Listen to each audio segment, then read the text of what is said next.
जय हिंद दोस्तों, आप सबों का स्वागत है हमारे इस यूट्यूब चैनल पे।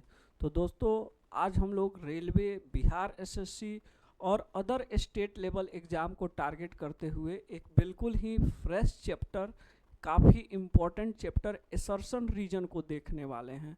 ध्यान रहे, ये जो हमारा असर्शन रीजन चैप्टर है, ये रेलवे एनटीपीसी में काफ़ी पूछा जाता है। रेलवे एनटीपीसी के एग्जामिनेशन में काफ़ी पूछा जाता है। तो एनटीपीसी के पॉइंट ऑफ व्यू से ये काफ़ी इम्पोर्टेंट टॉपिक है, तो ध्यान देंगे। सबसे पहले हम लोग इसके बेसिक्स को सीखेंगे, फिर कुछ क्वेश्चन करेंगे और फिर एनटीपीसी एग्ज़ाम में पूछे गए कुछ क्वेश्चन को करेंगे। 2016 के एनटीपीसी में इस चैप्टर से काफ़ी क्वेश्चन पूछा गया, लेकिन धीरे धीरे अब ऐसा नहीं है कि 2023 या 20 वाले में नहीं पूछा गया है ना, पूछा गया है, बट वेटेज थोड़ा सा क्या कर दिया गया है, कम कर दिया गया है। ठीक है, 2016 वाले में हर सेट में दिखा था, लेकिन उसके बाद क्या किया, हर 3 या 2 सेट पे, हर 2 या 3 सेट में एक सेट में अब दिख जाता है। ठीक है, तो देखिएगा, असर्शन रीजन जिसको हम लोग बोलते हैं कथन और कारण। ठीक है, ये एक जीएस बेस्ड टॉपिक है, यानी जीएस पर आधारित है। ठीक है, जीएस बेस्ड टॉपिक है, यानी जीएस पे आधारित है और इन्वायरमेंट पे आधारित है। ठीक उसी तरह जैसे हमारा वेन डायग्राम था, वेन डायग्राम भी जीएस और इन्वायरमेंट, आसपास के वातावरण से रिलेटेड था, उसी तरह से ये भी है भाई। तो इसमें भी रीजनिंग का कोई विशेष रोल नहीं है ना। अगर किसी बच्चे का जीएस अच्छा है और आप एनटीपीसी, रेलवे का, बिहार एसएससी का, इन एग्जामिनेशन का तैयारी कर रहे हैं, तो नो डाउट आपका जीएस अच्छा होगा ही। अगर अच्छा नहीं होगा तो फिर आपका रिजल्ट ही नहीं होगा। और आपको इन्वायरमेंट, आसपास के चीज़ों का तो भाई किसी को भी नॉलेज होता है। तो आप इस चैप्टर को अगर जीएस अच्छा है तो आसानी से निकाल लेंगे। अब इस चैप्टर में समझने वाली एक ही बात है, ऑप्शन। और ऑप्शन में भी ना सिर्फ पहला और दूसरा ऑप्शन समझना ज़्यादा इम्पोर्टेंट है। ठीक है ना, क्योंकि ये आपको परेशान करेगा, है ना। तो अगर इसमें हम कॉन्सेप्ट की बात करें तो कॉन्सेप्ट के नाम पे बस इतना है कि आप कब पहला ऑप्शन को टिक करना है और कब दूसरा ऑप्शन को टिक करना है, ये समझ लीजिए। ठीक है भाई, आपको ना एक कथन दिया जाएगा और एक कारण दिया जाएगा। इस चैप्टर में आपको क्या दिया जाएगा भाई, तो एक कथन दिया जाएगा। कथन में जीएस के किसी भी पार्ट से उठाकर एक स्टेटमेंट दे दिया जाएगा और कारण में भी एक स्टेटमेंट दे दिया जाएगा, है ना। तो कथन में भी एक स्टेटमेंट दे दिया जाएगा बाबू, कारण में भी एक स्टेटमेंट दे दिया जाएगा।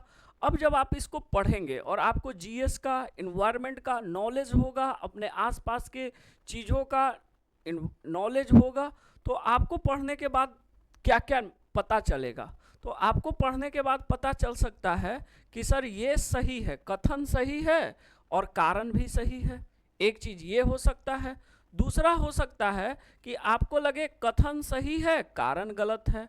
आपको तीसरा लग सकता है कि सर कारण ही गलत है, सही है, कथन ही गलत है, और आपको लग सकता है कि दोनों गलत है। ठीक है, क्लियर भाई। अब इसमें 5 ऑप्शन बनते हैं, जिसमें से कोई 4 ऑप्शन आपको एग्जाम में दिखने वाला है ना। उस 5 में से कैसे, एक दिखेगा सर कथन सही है, कारण गलत है। दूसरा दिखेगा कि कथन ही असत्य है, कारण ही सत्य है। तीसरा दिखेगा कि कथन और कारण दोनों असत्य है। तो आप बोलेंगे सर तो 4 ही हुआ। फिर चौथा दिखेगा कथन और कारण दोनों सत्य है। नहीं भाई, यहीं पे समझना है कि जब दोनों सही होगा ना, तो यहाँ से ये 2 ऑप्शन निकलेगा। ठीक है, पहला ऑप्शन निकलेगा कि कथन और कारण दोनों सत्य है, कथन और कारण दोनों सत्य है, कथन एंड कारण दोनों सत्य है, असर्शन और रीजन दोनों सही है, दोनों सत्य है, दोनों सत्य है। और यहाँ पे दिखेगा इसके बाद लिखा हुआ कि एंड कथन कारण कथन की उचित व्याख्या करता है। एक में दिखेगा कारण कथन की उचित व्याख्या करता है और एक में दिखेगा कथन कारण की उचित व्याख्या नहीं करता है। एक में उचित व्याख्या करता है और एक में दिखेगा उचित व्याख्या नहीं करता है, उचित व्याख्या नहीं करता है। तो ये समझना इंपॉर्टेंट है भाई। जब दोनों में का दोनों गलत हो गया तब तो कोई दिक्कत नहीं है, हम आराम से आंसर टिक करके बढ़ जाएंगे। दोनों गलत है, कोई एक सही हुआ कोई दूसरा गलत हुआ तो भी कोई लोचा नहीं है, आराम से टिक करके आगे बढ़ जाएंगे। कथन सही है कारण असत्य है, या कारण ही सत्य है कथन ही असत्य है ना। लोचा कब होगा? जब दोनों सही हो जाए, क्योंकि जब दोनों सही होगा ना तो फिर आपको आंसर टिक करते समय ये सोचना होगा मेरे भाई कि क्या दोनों सत्य है तो कारण कथन की उचित व्याख्या करता है या कारण कथन की उचित व्याख्या नहीं करता है। ठीक है, अब इसका एक लॉजिक है भाई। क्या लॉजिक है? कि जब भी दोनों सही हो जाए, है ना, जब भी दोनों सही हो जाए, कथन भी सही हो जाए और कारण भी सही हो जाए, तो दो बातें उठेंगी यहाँ से। क्या? एक उचित व्याख्या करता है और एक उचित व्याख्या नहीं करता है। दो बात उठ जाएंगी, एक उचित व्याख्या करता है और एक उचित व्याख्या नहीं करता है।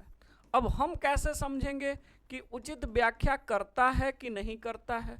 हम कैसे समझेंगे भाई कि उचित व्याख्या करता है कि नहीं करता है? कब ये होगा कब ये होगा? तो इसको डिटरमिन करने के लिए आपको हम एक ट्रिक बता रहे हैं। बस एक सिंपल सा ट्रिक है कि आप कारण के पहले लगा दीजिए क्या। ठीक है, कारण के पहले क्या लगा दीजिए क्या, और कथन के पहले लगा दीजिए इसलिए। कथन के पहले लगा दीजिए इसलिए। क्या बोले, समझ में आया? कथन के पहले लगा दीजिए इसलिए। अगर आपका जवाब आया हाँ तो हम बोलेंगे कि उचित व्याख्या करता है। अगर जवाब आ गया आंसर हाँ में आया तो हम बोलेंगे उचित व्याख्या करेगा, उचित व्याख्या करेगा। और अगर आपका आंसर ना में आया, नहीं में आया, तो हम बोलेंगे उचित व्याख्या नहीं करता है। अब सर ये आपने क्या समझाया, ये तो मेरे पल्ले पड़ा नहीं, ये तो मेरे पल्ले पड़ा नहीं। कोई बात नहीं, हम क्वेश्चन से समझाते हैं आपको। ठीक है, क्वेश्चन से समझाते हैं। और सबसे पहला क्वेश्चन ना हम इसको लेते हैं, क्योंकि उम्मीद है कि ये क्वेश्चन आप सबको समझ में आ जाएगा, है ना। ये थोड़ा आगे का क्वेश्चन है, बस इसको लेते हैं। बोलता है कथन कि गांधी जी ने असहयोग आंदोलन को वापस ले लिया। जिन बच्चों ने भी हिस्ट्री थोड़ा बहुत पढ़ा होगा उन सबको ये आसानी से समझ में आएगा। पहले तो हमको ये डिसाइड करना है कि भाई ये जो स्टेटमेंट में बोल रहा है क्या ये वक्तव्य सही है, क्या ये सही बोल रहा है? तो हम बोलेंगे हाँ सर ये सही बोल रहा है। हमने पढ़ा था कि गांधी जी ने असहयोग आंदोलन वापस ले लिया था। भाई गांधी जी ने असहयोग आंदोलन को वापस ले लिया था, ऐसा हमने पढ़ा था। अगला बोल रहा है कि चौरा चौरी के पास कुछ हिंसक घटना घट गई थी। याद कीजिए, है ना, क्या ऐसा भी हुआ था? क्या ऐसा भी हुआ था क्या कि चौरा चौरी के पास कुछ हिंसक घटना घट गई थी, है ना? तो हम बोलेंगे हाँ सर ये भी बात सही है। हिस्ट्री में हम लोग पढ़े हैं कि चौरा चौरी के पास ना कुछ हिंसक घटना घट गई थी। अब दोनों सही हो गया तो फिर आपको डिसाइड करना होगा, है ना। दोनों गलत हो जाता या दोनों में से कोई एक सही कोई एक गलत हो जाता तो टेंशन नहीं था। टेंशन कब होगा? जब दोनों सही हो जाए। तो हम क्या बताएं कि एक लॉजिक बताएं कि आप ना यहाँ से एक सवाल कीजिए, है ना, कथन से सवाल कीजिए क्या, कथन के आगे लगा दीजिए क्या, कथन के आगे लगा दीजिए क्या, और कारण के आगे लगा दीजिए क्या, और कथन के आगे लगा दीजिए इसलिए, इसीलिए। अगर जवाब आ गया हाँ ठीक है तो आप समझिए कि आपका आंसर उचित व्याख्या करता है होगा। और अगर आपका जवाब आ गया ना में तो आप समझ जाइए कि आपका आंसर आने वाला है उचित व्याख्या नहीं करता है। यही समझाए थे ना भाई, यही तो समझाए थे। क्या समझाए थे? देखिए कि अगर आप ना कारण के पहले लगाइए क्या, कथन के पहले लगाइए इसीलिए। अगर जवाब हाँ आया तो उचित व्याख्या, अगर जवाब ना आया तो उचित व्याख्या नहीं करता है। तो हम क्या किए कि सर हम ना मन ही मन कारण के पहले लगा दिए क्या। अब सवाल कैसे पढ़ेंगे? अब सवाल ऐसे पढ़ेंगे मन ही मन कि क्या चौरा चौरी के पास कुछ हिंसक घटना घट गई थी, इसीलिए या इसी कारण गांधी जी ने असहयोग आंदोलन वापस ले लिया था। आप सोचिए, अगर जवाब आपका हाँ में आ रहा है तो हम बोलेंगे उचित व्याख्या करेगा, और अगर आपका जवाब ना में आ रहा है तो हम बोलेंगे उचित व्याख्या नहीं करेगा, उचित व्याख्या नहीं करेगा, उचित व्याख्या नहीं करेगा। क्लियर है? तो बताइए, तो हमारा यहाँ जवाब क्या आएगा? हाँ में आएगा। कि हम सवाल करेंगे कि क्या चौरा चौरी के पास कुछ हिंसक घटना घट गई थी, इसी कारण गांधी जी ने असहयोग आंदोलन वापस ले लिया था? तो आपका जवाब क्या आएगा? हाँ में आएगा। हाँ, यही रीजन था। तो हम इसका आंसर क्या देंगे कि कथन और कारण दोनों सत्य है, और कारण कथन की उचित व्याख्या करता है। और ये हमारा किस ऑप्शन में है मेरे भाई? तो ये हमारा है ऑप्शन नंबर ए में। देखिए, है ना, ये 5 ऑप्शन दिया हुआ है आपको एग्जाम में से, ये 5 में से कोई 4 ही दिखेगा। एग्जाम का भी क्वेश्चन करेंगे हम लोग। तो ये क्या बोल रहा है? उचित व्याख्या कर रहा है। ये बोल रहा है 2 नंबर में उचित व्याख्या नहीं कर रहा है। 3 नंबर में बोल रहा है कथन सत्य कारण असत्य। 4 नंबर में बोल रहा है कथन ही गलत कारण ही असत्य।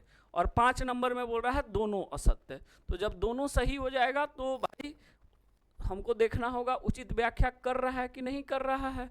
और हमारा आंसर आया है उचित व्याख्या कर रहा है, इसलिए सवाल का आंसर हम क्या देंगे? ये देंगे। एक और समझाते हैं, एक और समझाते हैं भाई। ये देखिए एक प्यारा सा सवाल, टीका हमें रोगों से बचाता है। बात बिल्कुल सही है भाई, टीका हमें रोगों से बचाता है, ये कौन नहीं जानता। बच्चों को टीकाकरण अवश्य कराना चाहिए, भाई बात तो ये भी सही बोल रहा है।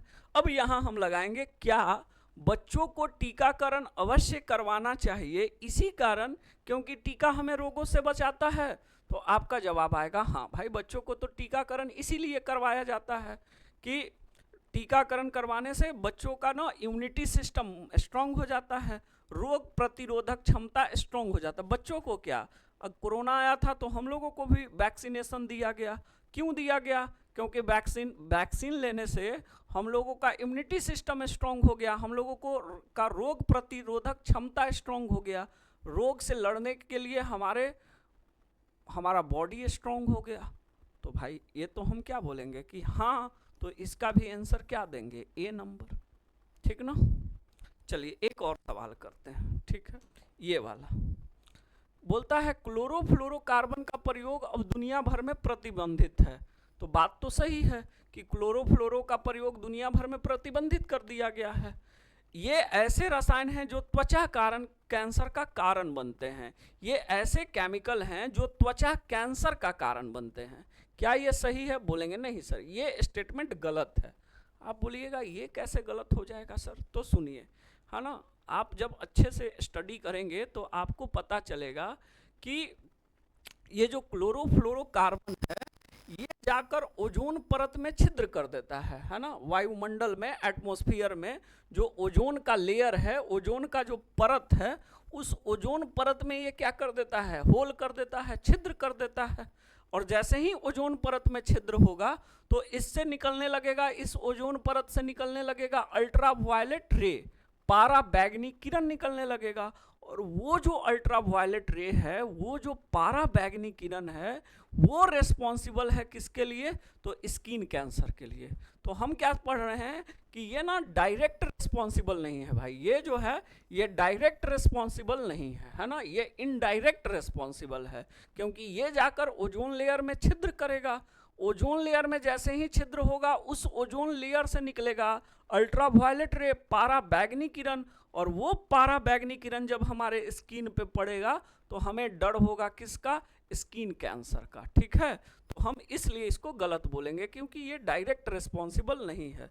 तो सवाल का आंसर क्या हो जाएगा? 3 नंबर, है ना। पहला सही दूसरा गलत, यही पहला गलत दूसरा सही होता तो 4 नंबर, और दोनों गलत होता तो 5 नंबर। और अगर दोनों सही होता तो फिर उचित व्याख्या करेगा कि नहीं ये डिसाइड करना पड़ेगा। उचित व्याख्या करेगा तो 1 नंबर, नहीं करेगा तो 2 नंबर, ठीक है। अब आते हैं सीरियली, ठीक है। ये था हमारा पहला क्वेश्चन। पहला क्वेश्चन क्या है? मछली का शरीर धारा रेखीय होता है, ठीक है। स्ट्रीमलाइंड शेप का होता है मछली का शरीर, ठीक है। ये तो बिल्कुल सही है, 8 क्लास के साइंस में पढ़े भी होंगे, है ना। 8 क्लास के साइंस में स्ट्रीमलाइंड शेप के बारे में पढ़ना है, क्योंकि एरोप्लेन का बॉडी स्ट्रीमलाइंड शेप का क्यों बनाया जाता है, फिश का बॉडी स्ट्रीमलाइंड शेप का क्यों होता है। तो 8वीं क्लास अच्छे से पढ़े होंगे और कुछ कुछ बातें याद आ रही होंगी, तो ये भी आपको याद आ रहा होगा कि हाँ सर हमने पढ़ा था। धारा रेखीय शरीर मछली को तैरने में मदद करता है, ये भी सही है। और हम सवाल करेंगे, अब दोनों सही है कि तो आंसर 1 की 2, तो हम सवाल करेंगे क्या धारा रेखीय शरीर मछली को तैरने में मदद करता है, इसी कारण मछली का शरीर धारा रेखीय होता है। तो हम बोलेंगे हाँ इसी कारण होता है भाई, इसलिए हम सवाल का आंसर क्या करेंगे, ए, यानी कि उचित व्याख्या करता है। 8 के साइंस में पढ़े होंगे कि एरोप्लेन का भी शेप जो होता है, जो बॉडी होता है, वो स्ट्रीमलाइंड शेप का ही होता है। क्यों बनाया जाता है, क्योंकि वो उसको ऊपर आसमान में उड़ने में मदद करता है। उसी तरह मछली का शरीर भी स्ट्रीमलाइंड शेप का क्यों बना होता है, एक नेचर ने दिया है और एक मैनमेड है। एरोप्लेन हम लोग खुद बनाते हैं, मैनमेड है, और एक नेचर ने दिया है। क्यों दिया है, क्योंकि धारा रेखीय शरीर उसको तैरने में क्या करेगा, हेल्प करेगा। वो अवरोध को काटेगा, रेसिस्टेंस को काटेगा, पानी के रेसिस्टेंस को क्या करेगा, काटेगा, तो उसको तैरने में हेल्प होगा, है ना। ऐसा आप पढ़े होंगे 8 क्लास में। चलिए ठीक है भाई, ये तो हम लोग कर ही लिए 2 नंबर, 3 नंबर भी हम लोग कर लिए, 4 नंबर भी कर लिए भाई गांधी जी वाला। 5 नंबर, नर्मदा नदी पश्चिम की तरफ से बहती है ना। नर्मदा नदी जो है वो पश्चिम की तरफ से बहती है। क्या ये स्टेटमेंट सही है, बोलेंगे बिल्कुल 100% सही है। बोलता है नर्मदा नदी बंगाल की खाड़ी में जाकर गिरती है, ना सर, नर्मदा नदी बंगाल की खाड़ी में जाकर नहीं गिरती है, नर्मदा नदी तो अरब सागर में जाकर गिरती है। बंगाल की खाड़ी में कैसे गिरेगी, बंगाल की खाड़ी में तो तब जाकर गिरती ना जब वो पूरब की तरफ से बहती, ये तो पश्चिम की तरफ से बह रही है, इसलिए बंगाल की खाड़ी में नहीं जाकर अरब की खाड़ी में, अरब सागर में जाकर मिलेगी, अरब सागर में, है ना, अरब सागर, अरब की खाड़ी। ठीक है भाई, अरब सागर। तो ये वाला गलत हो गया, और ये वाला गलत हुआ तो सवाल का आंसर क्या हो जाएगा, सी नंबर, 3 नंबर। कथन सही है, कारण गलत है भाई। आगे 1928 में लाला लाजपत राय के नेतृत्व में साइमन कमीशन का विरोध आयोजन किया गया था, है ना। साइमन जब भारत आया तो साइमन गो बैक के नारे लगे थे। आप भगत सिंह वाली मूवी में भी देखे होंगे, है ना, पढ़े नहीं होंगे तो भगत सिंह वाला मूवी तो जरूर देखे होंगे। 2-3 मूवी आया है भगत सिंह पे, और सब में आप देखे होंगे कि नारा लग रहा है Simon go back, Simon go back. और साइमन गो बैक का नारा क्यों लगा था, क्योंकि साइमन कमीशन में एक भी भारतीय सदस्य शामिल नहीं था, है ना। एक तो अंग्रेजों ने इतनी दिन बाद कोई कमीशन बनाया, उस कमीशन में भारत के भले के लिए कमीशन बनाया कि ये कमीशन भारतीयों का कैसे भला हो ये डिसाइड करेगा, और भारतीयों का कैसे भला हो ये डिसाइड करने के लिए सारे मेंबर कहाँ से रख दिए गए, इंग्लैंड से। तो भाई वो कैसे बताएंगे कि भारतीयों को क्या प्रॉब्लम है ना। अब एसी में बैठा आदमी को बता दीजिए, बैठा दीजिए ये सॉल्व करने के लिए, किसान का प्रॉब्लम सॉल्व करने के लिए, तो उसको कहाँ पता है कि किसान कौन कौन सा प्रॉब्लम फेस करता है। ठीक है, तो ये तो गड़बड़ बात हो जाएगा, तो ये हो जाएगा दोनों सही। तो अब हम कैसे डिसाइड करेंगे, तो यहाँ पढ़ेंगे, लगाएंगे क्या, और यहाँ लगाएंगे इसी कारण। क्या क्या मन ही मन सोचेंगे कि क्या साइमन कमीशन में एक भी भारतीय सदस्य शामिल नहीं था, इसी कारण 1928 में लाहौर में लाला लाजपत राय के नेतृत्व में साइमन कमीशन का विरोध किया गया था। जवाब आ जाएगा हाँ यही रीजन था, और जब जवाब आ जाएगा हाँ तो हम बोलेंगे ये इसका उचित व्याख्या करता है उचित व्याख्या। आगे, केंचुआ कृषि के लिए हानिकारक होता है। भाई केंचुआ तो कृषि के लिए लाभदायक होता है, हम तो पढ़े थे केंचुआ कृषि के लिए लाभदायक है ना, नॉट गुड नहीं, गुड, लाभदायक। केंचुआ कृषि के लिए लाभदायक है, ये तो गलत बात हो गया। दूसरा बोलता है केंचुआ भूमि को छोटे रूप में तोड़ता है और इसे महीन बनाता है, ये सही है, इसी कारण तो वो हमारे लिए यूजफुल है ना। रोटावेटर से लाकर खेत जुतवाने का जरूरत नहीं पड़ेगा, वो ऐसे ही तोड़ देगा महीन महीन, ऐसे किसान रोटावेटर मंगाकर, और रोटावेटर एक प्रकार का हल है, उससे खेत की जुताई करवाते हैं तो खेत महीन होता है। आपका ये केचुआ ऐसे ही कर देगा, तो वो तो हमारे लिए यूजफुल है। तो सवाल का आंसर क्या हो जाएगा? 4 नंबर। 4 नंबर, ठीक है। कथन गलत है लेकिन कारण सत्य है। अब आइए कुछ एग्जाम का क्वेश्चन पे प्रैक्टिस कर लेते हैं। देखिए एग्जाम में ना 2016 वाला क्वेश्चन आप लोग खुद से बनाइएगा। 2016 में ना इसका भरमार मिल जाएगा। हम आपको बताए भी 2016 में बहुत क्वेश्चन पूछा था। किस चैप्टर से? इस चैप्टर से, ठीक है। अरे ठीक है मेरे भाई, तो वो आप बताइएगा। 2021 वाला 4-5 क्वेश्चन हम प्रैक्टिस करा देते हैं। बोलता है भारत में ज़्यादातर राइट हैंड ड्राइव कारें होती हैं। उदाहरण के तौर पर चालक सीट कार की दाहिनी ओर होती है, ठीक है। भारत में ज़्यादातर राइट हैंड ड्राइव की कारें बनाई जाती हैं। भारत में ज़्यादातर किस हैंड की कारें बनाई जाती हैं? राइट हैंड ड्राइव की कारें बनाई जाती हैं। अब आप सोचिए कि भारत में राइट हैंड ड्राइव की कारें क्यों बनाई जाती होंगी? जाहिर सी बात है, उसका डिमांड होता होगा। जिसका ज़्यादा डिमांड होगा, कंपनी वही उस मार्केट में, जिस मार्केट में जिस चीज़ का डिमांड होगा, कंपनी उस मार्केट में वही चीज़ तो बनाएगी। अब गांव में जाकर, गांव के शॉप पे जाकर खोजिएगा किलर का जीन्स कोई दुकान में मिल जाए तो मिलेगा? वहाँ डिमांडे नहीं है। तो डिमांड नहीं है तो वहाँ सप्लाई क्यों होगा भाई? अरे समझ रहे हैं ना भाई? तो डिमांड नहीं है तो सप्लाई क्यों होगा? तो भारत में ज़्यादातर राइट हैंड ड्राइव कारें क्यों होती हैं? क्योंकि डिमांड ज़्यादा है, ठीक है। क्लियर है? भारतीय कार कंपनियों के पास लेफ्ट हैंड ड्राइव कार बनाने का ज्ञान या क्षमता नहीं है। ये गलत बात है भाई, कि क्षमता ही नहीं है ना। अब गांव में किलर का जींस नहीं मिल रहा है तो हम ये थोड़े ना बोलेंगे कि गांव में किलर का जींस पहुंचाने का कंपनी का क्षमता ही नहीं है, डिमांड नहीं है, ठीक है। तो हम क्या बोलेंगे? ये सही है, ये गलत है ना। भारत में ज़्यादातर राइट हैंड ड्राइव कार होती है, ये बिल्कुल सही बात है, ठीक है। आप देखिएगा, ठीक है। तो आपको हम क्या बोलेंगे भाई कि ये सत्य है। ए मतलब कि असर्शन सही है और रीजन गलत है, यानी कि आंसर हमारा बी हो जाएगा। अब देखिए एग्जाम में 4 ही ऑप्शन है, ठीक है। एक सही व्याख्या नहीं करता है, नहीं, एक में सही व्याख्या है, सही व्याख्या नहीं है, दोनों असत्य है। ए सत्य है, आर असत्य है। एक ऑप्शन हटा दिया है, कौन सा? ए असत्य है, आर सत्य है। ए असत्य है, आर सत्य है, ये ऑप्शन हटा दिया है। तो 5 में हमेशा कोई एक, अब ये नहीं है कि बार वही हटाएगा, वो डिमांड के अनुसार होगा। 5 में कोई एक ऑप्शन हमेशा गायब रहेगा एग्जाम से, ठीक है भाई। चलिए आगे बढ़ते हैं। कुछ लोगों की त्वचा का रंग गहरा होता है, बिल्कुल सही बात है। कुछ लोगों का त्वचा का रंग गहरा होगा, कुछ लोगों का हल्का होगा, ठीक है। तो ये तो सही है। कुछ लोगों के खून का रंग गहरा होगा, ये भी सही है। कुछ लोगों का खून ज़्यादा गहरा होगा और कुछ लोगों का खून कम गहरा होगा। अब दोनों सही है, और ऑप्शन में देखिए दोनों है भी।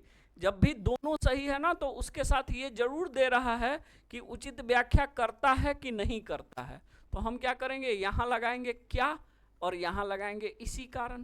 तो जब हम इस सवाल को सॉल्व करेंगे तो हमारा आंसर क्या आएगा भाई? तो हमारा आंसर आएगा कि क्या कुछ लोगों के खून का रंग गहरा होता है, इसी कारण कुछ लोगों की त्वचा का रंग गहरा होता है। तो भाई ऐसा नहीं है ना, ऐसा नहीं है। क्या ये त्वचा का रंग का गहरा होना खून के रंग के गहरा होने से रिलेटेड ही नहीं है, ये दोनों अलग अलग मैटर है।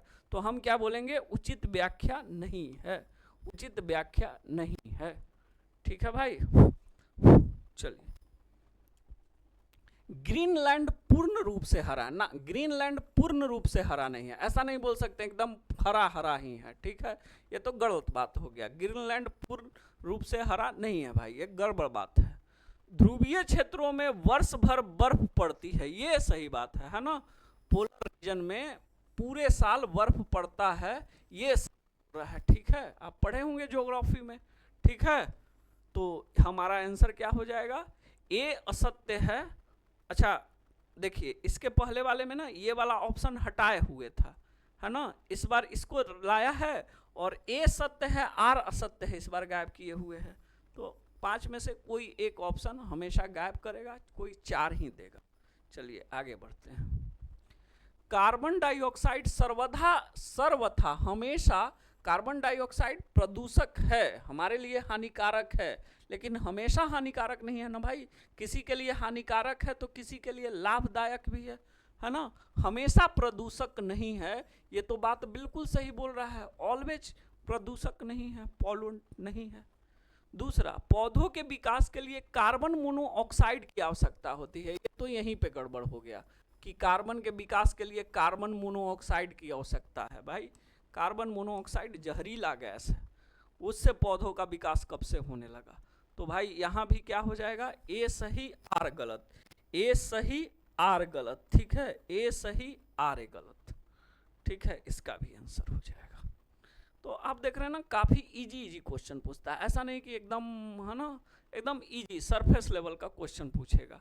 वनों की कटाई अवांछनीय है, हाँ बिल्कुल सही बात है, वनों का कटाई अवांछनीय है क्योंकि मृदा अपरदन पर इसका भारी प्रभाव पड़ता है, बिल्कुल सही बात बोल रहा है, ठीक है। अगला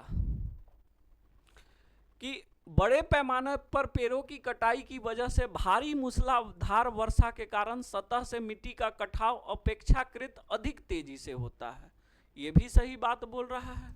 अब सवाल करेंगे, बड़े पैमाने पर पेड़ की कटाई कीजिएगा, ठीक है, तो भी मिट्टी का कटाव कारण सतह से मिट्टी का कटाव अत्यधिक तेजी से होगा, और भारी वर्षा और मूसलाधार वर्षा के कारण भी ऐसा होगा, तो बिल्कुल सही बात है। अब सवाल करेंगे क्या इसी कारण, तो इसका, है ना, इसका जवाब क्या है, सही है, क्योंकि मिट्टी यहाँ क्लियर बोल रहा है कि अगर हम बड़े पैमाने पर पेड़ों की कटाई करते हैं तो मिट्टी का कटाव भी तेजी से होता है, ठीक है, मिट्टी का कटाई भी तेजी से होता है, और मृदा अपरदन तो उसी से रिलेटेड है, मिट्टी के कटाव से। तो भाई ये इसका उचित व्याख्या कर रहा है, तो हम आंसर क्या करेंगे, हाँ उचित व्याख्या है, ए नंबर करेंगे, ठीक है। चलिए, तो ये था हमारा असर्शन रीजन, ठीक है। इसी टाइप के बेसिक सवाल पूछे जाएंगे आपसे, है ना। हम अपने तरफ से कुछ क्वेश्चन करा दिए, कुछ एग्जाम का क्वेश्चन करा दिए। अब आपका टास्क रहा कि 2016 का आप प्रीवियस ईयर उठाइए और एनटीपीसी में जितना भी क्वेश्चन पूछा गया था असर्शन रीजन से सबको बना चाहिए, ठीक है भाई। क्वेश्चन बैंक आप रखे ही होंगे, उम्मीद है कि आपका ये चैप्टर भी क्लियर हो गया होगा। क्लियर बीच में क्लास नहीं हुआ उसका रीजन हमने बताया था। उम्मीद है कि आप अब आगे से आपका सारा क्लास चलेगा सही से, ठीक है भाई। हम ठीक रहेंगे तो क्लास तो चलेगा ही, क्लास तो लाजवाब चलेगा, ठीक है, गर्दा उड़ा दिया जाएगा। तो बस आप लोग दुआ कीजिए कि सब चीज़ सही रहे और क्लास चले आपका रेगुलर, ठीक है। हमें तो उम्मीद है कि अब चलना चाहिए, ठीक है, लेकिन बाकी सब ऊपर वाले के हाथ में है। तो आज हम लोग यहीं पे रखते हैं, ये चैप्टर हमारा फिनिश हो चुका है। कल हम लोग कोई नया चैप्टर फिर से स्टार्ट करेंगे और उसको एंड करेंगे, ठीक है। चलिए, thank you so much, bye bye.